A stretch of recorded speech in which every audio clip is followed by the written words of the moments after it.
Iya, oke guys, sebagai sama gue ya karena data gak bisa bohong ya. Oke, hari ini tuh ini kayaknya udah subuh sih, udah Kamis ya. Kamis nih subuh. Kemarin IHSG Rabu dalam posisi naik ya, asing udah mulai masuk lagi ya, nggak masalah ya. Oke, eh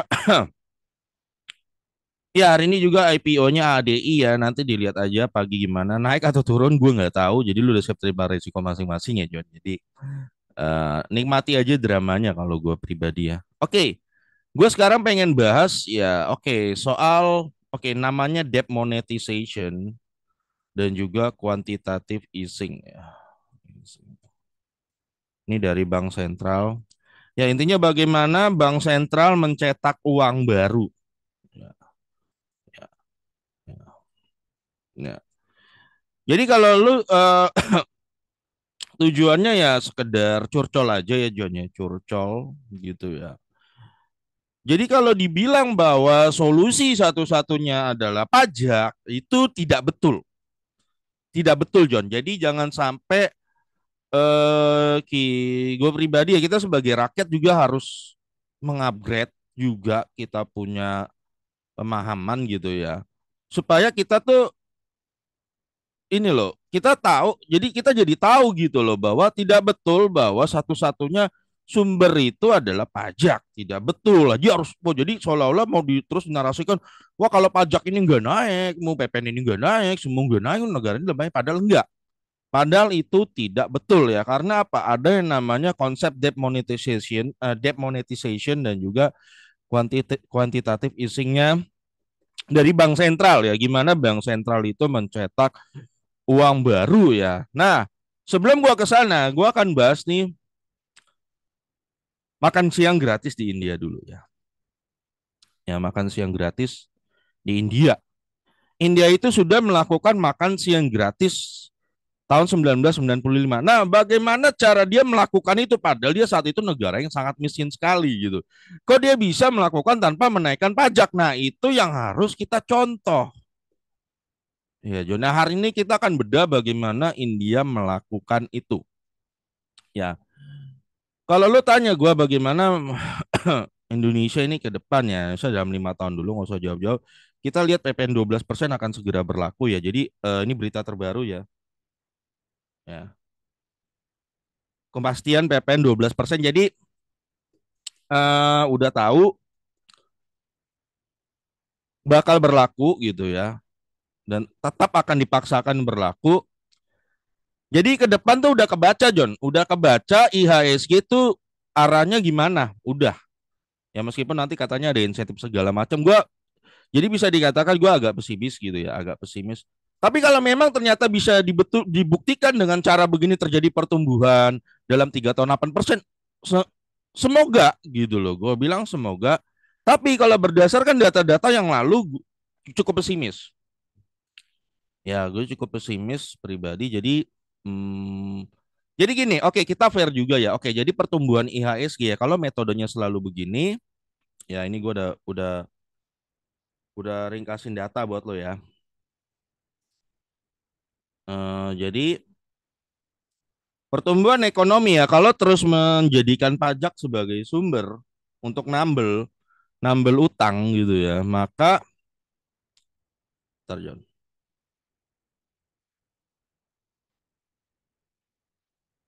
maka ya. Ah ini ya. Ya. Oke, gue gedein dulu. Nah, ini gue ada bikin data ya zamannya Pak SBY dan zamannya Pak Jokowi pertumbuhan ekonomi ya. Gue udah hitungin data sampai 10 tahun menjabat ya. Pak SBY itu rata-rata pertumbuhannya 6,4%. Ya.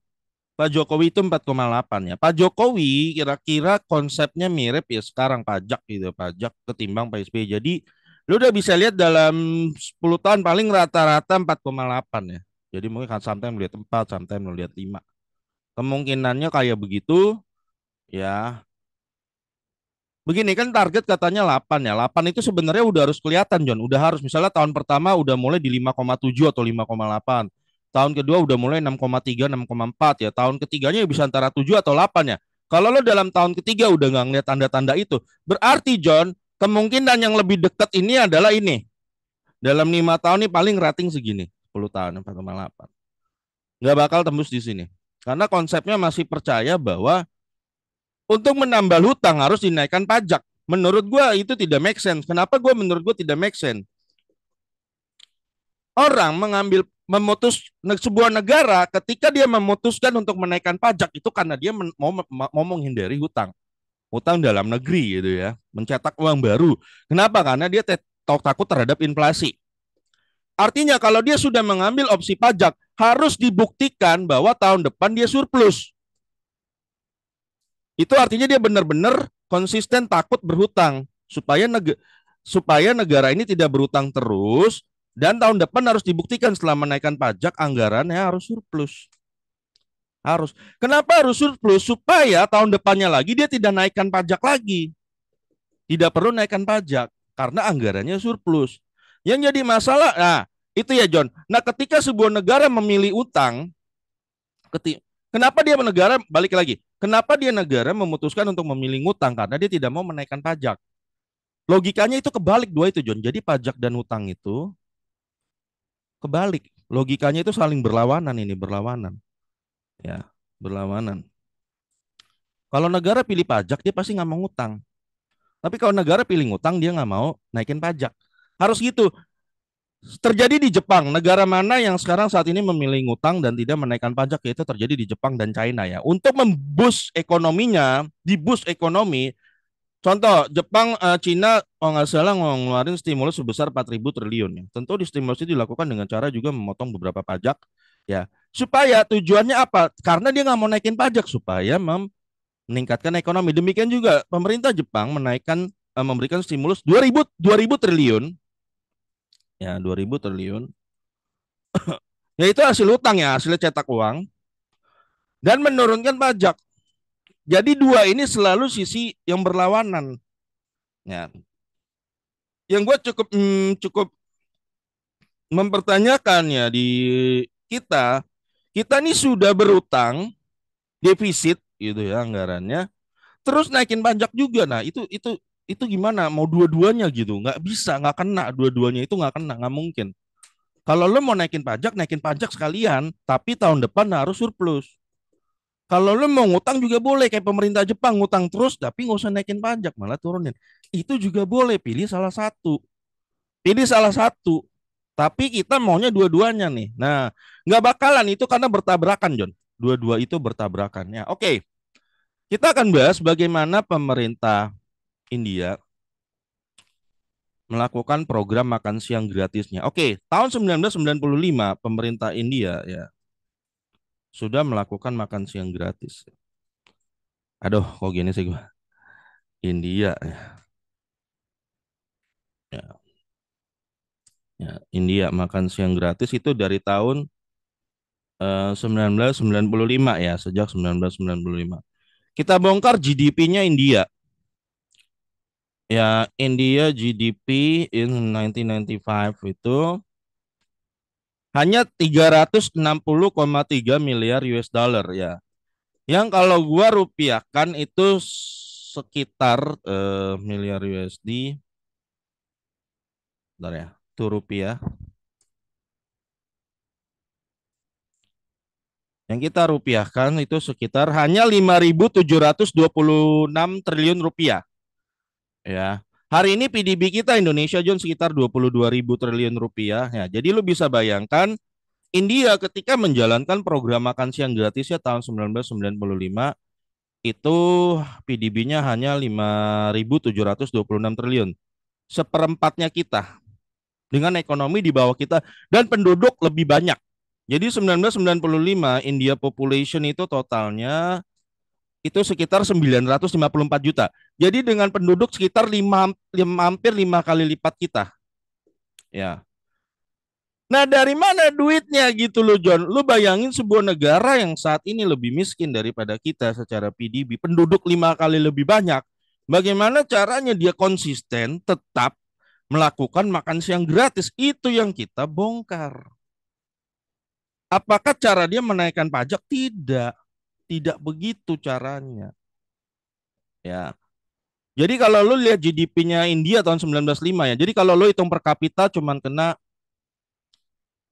600.000 per bulan nih pendapatan orang India. Lu bisa bilang kecil banget tahun 95 ya. Nah, apa yang dia lakukan?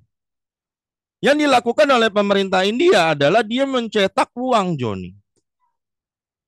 Bukan pajak, bukan. Bukan. Ya nanti gua akan ceritain terakhirnya di demonetization itu gimana peraturannya. Dari mana lo tahu? Lo cek aja. Budget defisit India 1995 1996 ya. Lo akan tahu. Akan kebuka. Ya. Nah, ini yang dilakukan pemerintah India, John. Ya. Dia mencetak uang sebesar 5,8% dari GDP-nya. Ya. Tujuannya supaya dia bisa membiayai segala macam program seperti makan siang gratis. Jadi bukan menaikkan pajak, John. Nah, bukan menaikkan pajak ya, bukan. Ya.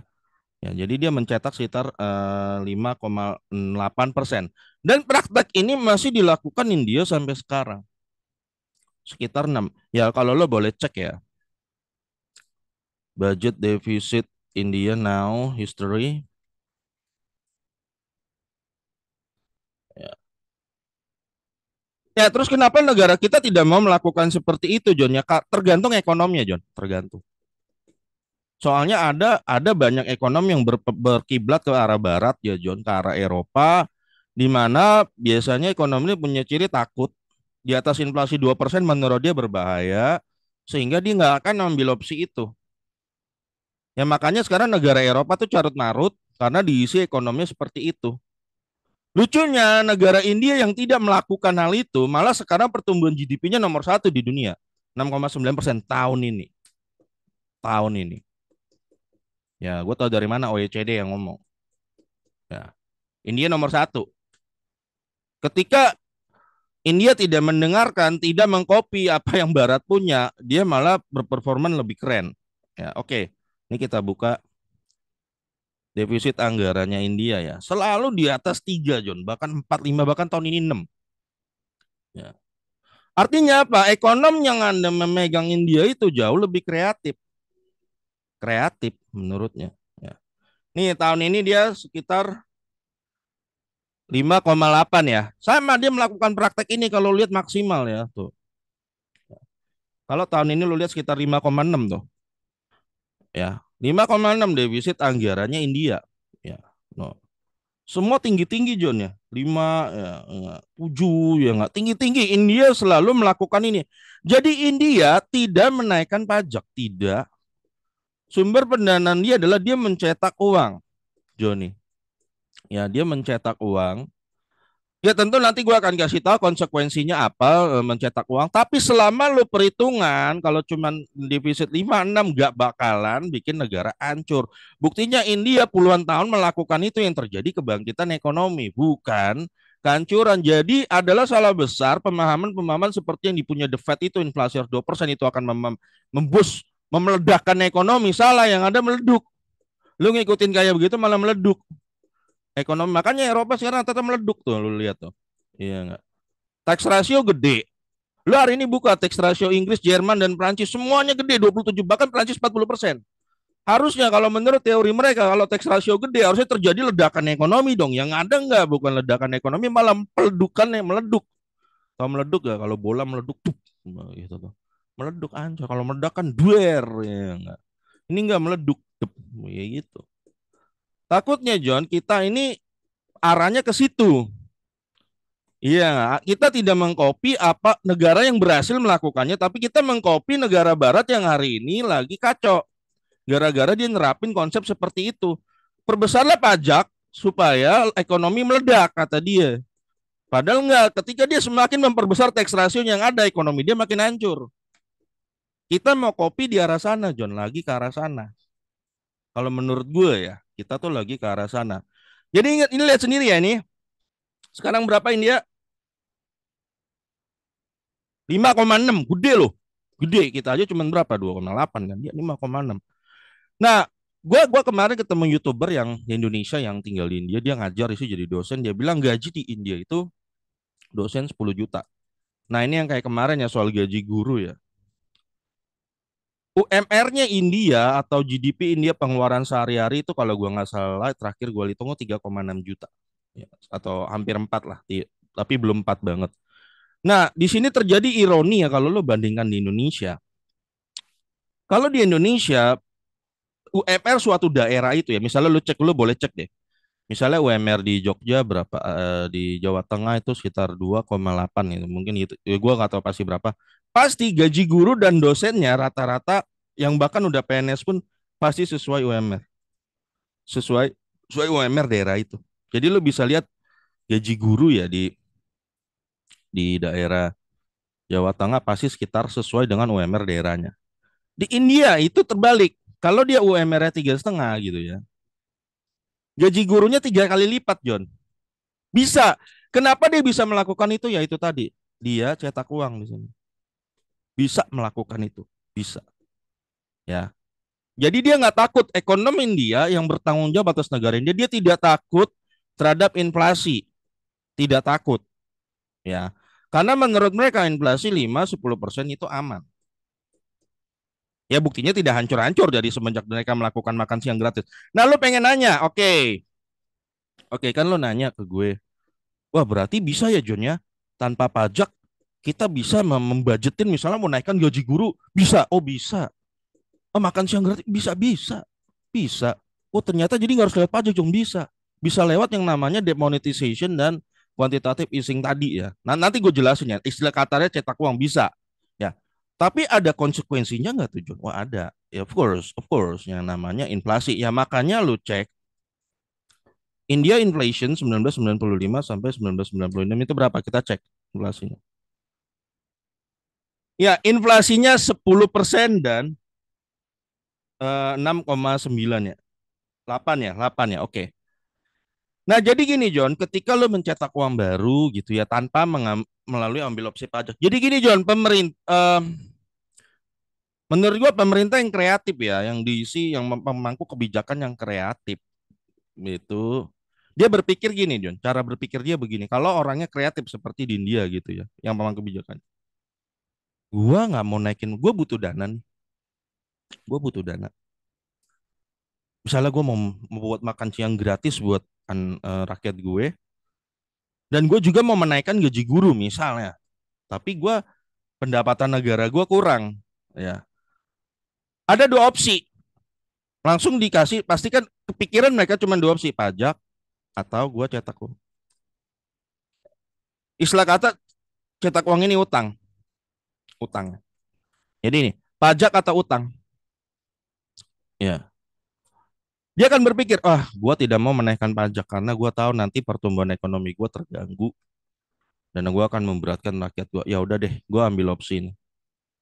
Opsi ini efek sampingnya itu inflasi. Nah, tapi gini John, namanya kan uang beredar lebih banyak nih. Pasti inflasi nggak? Pasti inflasi. Tapi gini, ya, kalau orang ada logikanya, dia dia akan meneliti di level mana inflasi itu berbahaya. Dicari dulu penelitian, jurnal segala, cari bukti-bukti di lapangan, bla bla bla di level berapa inflasi berbahaya. Jangan sampai inflasi baru naik 3% baru 3% lu udah anggap bahaya. Karena lu udah anggap bahaya, jadi lu nggak mau ngambil opsi ini. Yang lu ambil opsi ini. Karena lu berkeyakinan, gue diajarin sama The Fed, di atas 2% itu bahaya. Berarti gue harus segera naikin pajak gitu loh. Ya. Dan hari ini lo harusnya memberikan pertanyaan, kenapa India? Ya lu cek lah. Ya makanya India setelah dia melakukan itu terjadi inflasi gede kan, 10% kan. Ya. Nah ditanya John, sekarang gue tanya, orang mungkin tanya, 10 dan 8%. Emangnya nggak bahaya John, inflasi 10 atau 8? Berdasarkan bukti empiris John, yang lo lihat di negara seperti India sekarang, bahkan sekarang India nih, lo cek inflation India Today. Ya. Itu 6,2%. Ternyata membuktikan tidak bahaya. Kenapa gue logikakan tidak bahaya ya? Contoh, contoh nih, ini contoh ya. Ini gue kasih cerita kenapa tidak bahaya. Misalnya harga susu sekarang 18.000. Susu yang kalau lu di Alfamart susu kayak apa sih?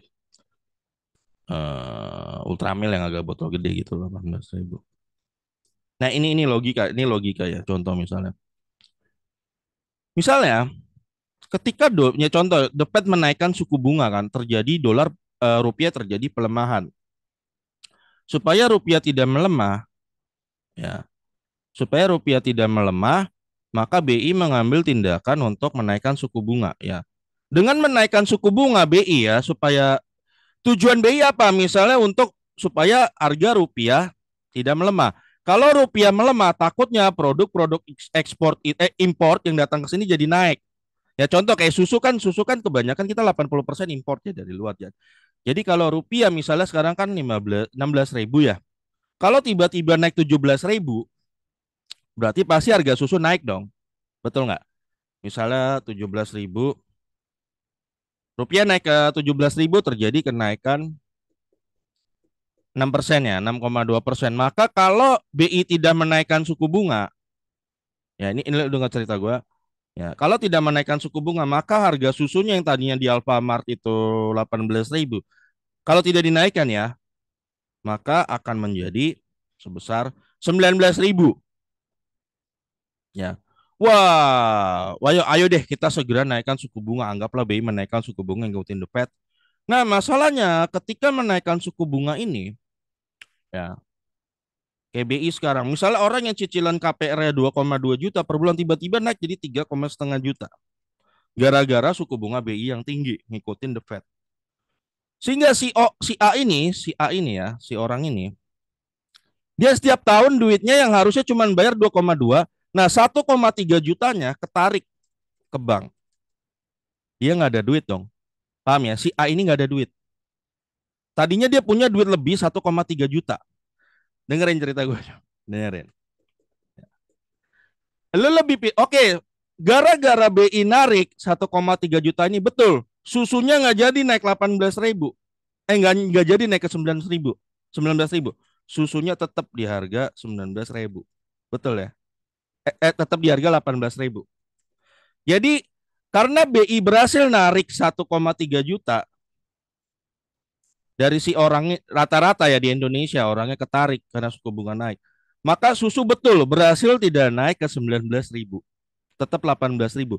Tapi John dia narik duit dari semua orang.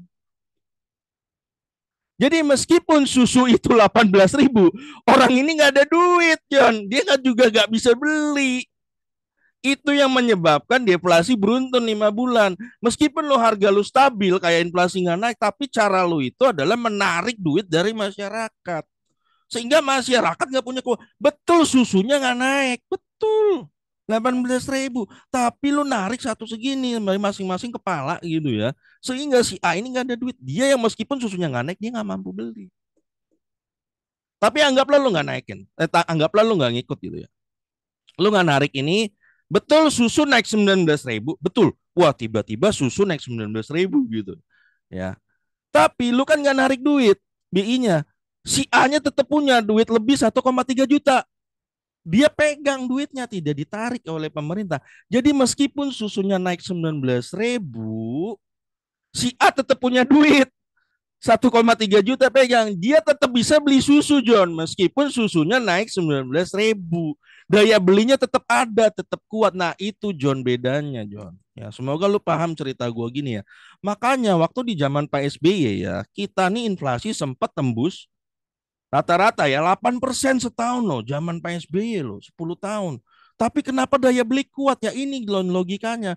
Meskipun lo inflasi ya, tapi lu ada duitnya untuk beli. Jadi nggak ngaruh, nggak terasa gitu loh. Jadi kalau lo tanya setelah India melakukan makan siang gratis gitu ya, bahaya nggak tuh inflasi 10%? Ya enggak. Enggak, kalau contohnya segitu. Inflasi baru bahaya tuh mungkin menurut yang gue baca ya kalau udah di atas 14, 13, 14, 15 ya. Apalagi kalau inflasi 40% itu udah pasti bahaya, lebih banyak ruginya. Ya. Nah, itu John ya. Oke, tunggu. Ya, jadi meskipun inflasi India saat waktu dia mencetak uang itu terjadi inflasi 10 sampai 8% tidak bahaya. Ya. Oh, 10% ya. Tidak bahaya. Kenapa? Karena orang ada duitnya. Ya. Nah, sekarang kita masuk ke, jadi ini yang dilakukan India, John ya. India makan siang gratis ya, tidak menaikkan pajak, tapi justru menurunkan pajak dan juga yang dilakukan lebih ke arah mencetak uang. Dan lihat pertumbuhan ekonominya. India GDP growth, kita lihat John, kita buka. Nah, saat itu tumbuh 7,55% ya. Jadi ternyata ketika India tidak mau mengambil menaikkan pajak tapi justru mengambil opsi mencetak uang, sewajarnya ya, bukan asal-asalan. Ada hitungannya ya, itu hitungannya tadi devisa anggarannya berapa? 6%. Ya, hitungannya segitu ya. Ketika dia tidak mengambil opsi, yang terjadi kenaikan ekonomi 7,55%. Nah, ini kan kita sekarang punya target nih ekonomi naik 8% ya. Kenapa? Yang kita ikuti kayaknya gua rasa kayak ngeblank ya, takutnya ngeblank gitu. Kenapa lu nggak ikutin aja nih negara yang udah ada, udah pernah lakuin dan terbukti naik 7,5. Tapi ini yang ditiru konsepnya ala The Fed, ala Barat, negara Eropa, ya gimana konsep cara berpikirnya tax ratio harus digedein terus menurut pajak karena mereka percaya semakin gede tax ratio maka terjadi peledakan ekonomi. Ekonomi akan meledak gitu loh. Ya, ekonomi akan meledak. Hari ini kalau lu cek John, ya, lu cek tax ratio-nya Prancis. Nih gua kasih tahu ya kenapa gue bilang tax ratio itu mitos. Tax ratio-nya Prancis terhadap GDP sekarang 43%. Lu mau tahu GDP-nya naik berapa? Ya. GDP France today ya cuma naik teng ing eng ya enggak. Cuma naik mana nih? Ground 0,9% John, gila ya. 0,9% doang GDP-nya Prancis. Ya, cuma naik 0,9%. Target lu 8%, target kita 8%. Kenapa kita contoh? Ya, ini artinya gini, tidak ada korelasinya tax ratio dengan penaikan GDP, tidak ada. Lu buka, oke, kita buka John, tax ratio Jerman yang lagi krisis-krisis kita buka. Ngeri tuh, 38%. Nah, sempat 36% di Jerman. Hari ini lu lihat GDP increase-nya di Jerman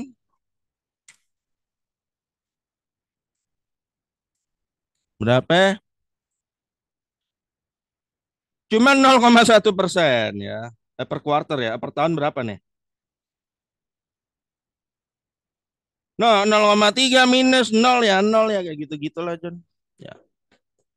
Artinya lu dari data ini aja lu udah dapat sebuah data bahwa tidak ada korelasinya sama sekali lu semakin menggalakkan pajak seperti negara Eropa, lu akan meledak, lu bakal mengalami pertumbuhan ekonomi seperti India. Tidak, tidak. Ya. Justru kalau lu lihat India hari ini yang dia lakukan apa? Budget defisitnya digedein sekitar 6%. Ya pajaknya jangan dinaikin. Ya biarin aja inflasinya, biarin. Inflasinya jangan diajar. Ya. Inflasi jangan diajar. Hari ini inflasi India tuh 5,49 ya. Ya. Inflasinya jangan diajar. Ya, jangan. Rata-rata inflasi India yang gua tahu 5 6 gitu ya. Jangan dihajar, biarin aja. Dibiarin. Itu yang dilakukan PSBY dulu 10 tahun. Makanya kelas menengah zaman PSBY itu naik gede. IH, IHSG John nggak bisa bohong ya. Hari ini kan tadi katanya dapat berita bahwa ya soal pasar modal ya Pak Presiden ya, pokoknya gue nggak mau bahas itu ya. Tapi gue cuman bisa bilang IHSG itu nggak bisa bohong. Kenapa? Gue berani bilang ya, IHSG itu tidak bisa bohong soal pertumbuhan ekonomi sebuah negara. Zaman Pak SBY, IHSG naik itu naik 480%. 10 tahun nih. Ini ya. Gini. Kita kan sudah ada dua presiden yang 10 tahun nih. Kita udah bisa bandingin nih, udah bisa bandingin. Zamannya Pak SBY, IHSG itu 10 tahun naik 480%. 180 lah. Ya, ini gue salah ketik ya. Zamannya Pak Jokowi, 10 tahun itu cuma naik 53%. Ya. Kenapa terjadi begitu? Ya itu tadi karena pertumbuhan rata-rata di zaman Pak Jokowi itu hanya 4,8% GDP-nya.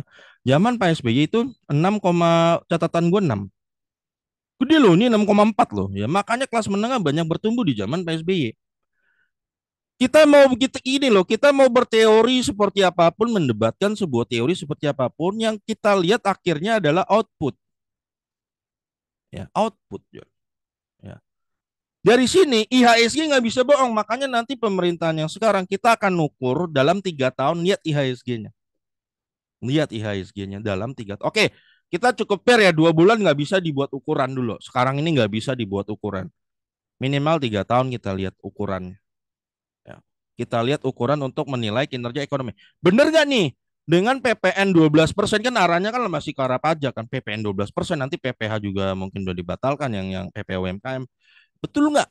Terjadi ledakan ekonomi. Ya, setahu gua kalau ngikutin gini, Pak, ngikutin dari pemerintahan sebelumnya paling lo naik segini. Kalau lo masih maksa terus bahwa ini adalah jalan yang benar 4,8 gitu ya. Maksudnya yang berkepentingan di bidang ekonomi terus merasa ini jalan yang benar, ya nanti lihat aja. Lihat aja. Terus kita lebih baik di saham atau enggak, John? Ya, gini, John. Saham itu selalu lebih better daripada UMKM. Bukannya apa ya? Jadi kalau sahamnya, oke, kita akan jujur bahwa di zaman Jokowi tetap naik ya, tapi tidak sedahsyat zaman PSBY. Tapi untuk UMKM pasti bakal jauh lebih berat. Jadi lebih baik lo tetap stay di saham. Karena lo mau buka usaha pun di zaman begitu akan jauh lebih berat. Daya beli pasti lemah. Hampir pasti tuh. Ya. Karena konsepnya selalu masih segala sesuatu, defisit anggaran itu dibayar dengan pajak, udah nggak logis, Jepang tidak melakukan itu sekarang. Jepang dia potong pajak, penghasilan orang kena pajak dipotong, dia perbesar defisit anggaran, itu yang dia lakukan. Nah, balik terakhir ya John, apa itu debt monetization ya, central bank debt monetization. Jadi gini John, ya, ya, demonetization. Jadi cara central bank itu ya, setiap central bank, karena kita udah nggak di backup emas gitu ya, kita tuh bisa cetak uang basically ya sebebas-bebasnya, terserah lo aja, terserah lu. Tapi tentunya ekonom yang bertanggung jawab di balik ini tentu ada hitung-hitungannya. Jadi tergantung siapa di baliknya. Kayak India, menurut dia gue setiap hari tiap tahun 6% dari GDP fine aja. Tapi kalau di ekonom di negara kita menurut gue takut, takut, ya takut, nggak seberani kayak di India kalau menurut gua. Maksud gua ekonom yang memegang tanggung jawab ya, yang berkepentingan di bidang kebijakan takut. Oke, apa itu debt monetization? Jadi central bank ketika mencetak uang itu ada dua cara. Yang pertama debt monetization. Ini gua udah baca berapa sumber dan udah nonton berapa video ya. Udah nonton berapa video demonetization, dan dua itu adalah quantitative easing. Yang pertama, demonetization adalah apa itu? Di mana adalah sebuah proses di mana Bank sentral setiap negara membeli utang pemerintah dengan cara mencetak uang baru. Bisa, John. Jadi lo jangan bilang ya. Jangan bilang tuh nggak bisa. Bisa. Misalnya nih, wah gue punya program makan siang gratis, gue punya butuh dana mungkin gue sekitar 500 triliun. Bisa nggak Central Bank membeli utangnya pemerintah itu dengan mencetak uang baru 500 triliun itu? Bisa. Bisa. Tanpa perlu menaikkan pajak, bisa. Konsekuensinya apa ya? Cuman itu tadi, 500 triliun akan lebih banyak berada di masyarakat, terjadi inflasi. Tapi gampang hitungnya, John. Kita jangan terlalu berlebihan ya, seolah-olah misalnya PDB kita kayak 500 triliun, lu misalnya mau cetak gitu ya, dibagi 22.000 triliun. Itu sekitar defisit anggaran tuh sekitar lu dapat 2,2%. Ya, konsekuensinya akan terjadi peredaran duit 2,2% lebih banyak. Kasarnya inflasi akan terjadi 2,2% lebih tinggi daripada sebelumnya. Nah, di sini diperdebatkan apakah gue menambah inflasi 2,2%, apakah berarti negara ini langsung hancur? Ya kan enggak gitu loh. Nah, inilah yang dilakukan oleh Jepang China dan India. Menurut mereka oke. Mereka memanfaatkan sebuah fasilitas ini sebijaksana, semaksimal mungkin dan sebijaksana mungkin. Jadi kalau misalnya di pemerintah Indonesia melakukan misalnya 500 triliun untuk makan siang, bisa nggak? Bisa, paling naik hanya 2%. Misalnya 500 triliun gitu kan. Ya biarkan masyarakat bayar sendiri, biar. Nah balik lagi tadi yang gue udah cerita kan, meskipun inflasi tinggi tapi semua orang ada duitnya, nggak masalah. Kita pernah kok di zaman PSBB 14-17% pernah inflasi setahun, fine fine aja nggak bangkrut tuh negara. Yang terjadi saat ini adalah sebuah ketakutan berlebihan. Yang itu paham yang berasal dari The Fed dan kawan-kawannya dari negara barat gitu ya. Bahwa kalau inflasi di atas 2%, 3% udah ketakutan. Waduh, negara gua gawat nih ya. Padahal padahal hari ini lo tonton India inflasinya dia 5-6% fine-fine aja deh. Gaji gurunya dia 10 juta. UMR 3 juta. Gurunya sejahtera. Kalau guru sejahtera, orang semakin giat belajar, jadi guru makin banyak orang pinter, ekonomi bakal lebih maju. Ya, ekonominya berani. Nah, kedua yang dilakukan Bank Sentral itu kuantitatif easing ya. Caranya dia ketika Bank Sentral ini akan membeli aset-aset dari bank-bank lokal, bank-bank kita ya kayak BCA, BRI. Ya makanya gue bilang dalam kondisi nanti dia akan menyalurkan, jadi Bank Sentral mencetak uang baru, disalurkan ke bank-bank ini ya, misalnya Bank BRI, BCA segala macam bla bla bla bla bla bla. Nanti dia akan salurkan kepada masyarakat dengan bunga yang rendah. Ya makanya nanti suku bunganya diturunkan ya. Tujuannya seperti itu supaya terjadi banyak suplai peredaran uang di masyarakat. Nanti banyak masyarakat minjem dengan bunga murah. Pernah nggak terjadi ya waktu di COVID? Pernah inget kan? COVID kan lo. Makanya waktu di 2022, oke, ini fakta ya Jonya. 2022 saat terjadi quantitative easing itu inflasi kita 5%. Nih Jonya, inflasi kita 5%, tapi pertumbuhan ekonomi kita 5,7% GDP kita. Berarti ada korelasi dong, kita harus menjaga inflasi di level moderat, jangan terlalu rendah, jangan 2%. 5 sampai 10 is oke gitu loh. Ya kalau lo takut 4 sampai 5 lah minimal gitu loh. Jangan inflasi tuh kecil banget. Jangan gini loh, daya beli udah hancur gitu kan, daya beli udah hancur. Betul, inflasi lu cuma 1,7% kecil ya karena daya beli hancur. Habis itu dijadikan prestasi, dipamerkan bersama OECD. Lihat nih, inflasinya kita cuma 1,7%. Seolah-olah itu prestasi, padahal bukan John. Itu didapat dengan daya orang pada mampus di bawah. Udah habis daya belinya sampai deflasi, makanya inflasi lu cuma 1,7%. Prestasi bukan ya, bukan. Oke ya, jadi kuantitatif easing adalah bank sentral yang mencetak uang dikasih ke bank-bank ya. Makanya nanti kalau memang ke depannya memang ini lebih ke arah terus menaikkan pajak ya John ya. Pajak masih terus dilakukan hal-hal yang sama seperti ini, paling pertumbuhan ekonomi ya rata-rata mungkin hanya 4,8 ya atau bahkan mungkin bisa lebih rendah kan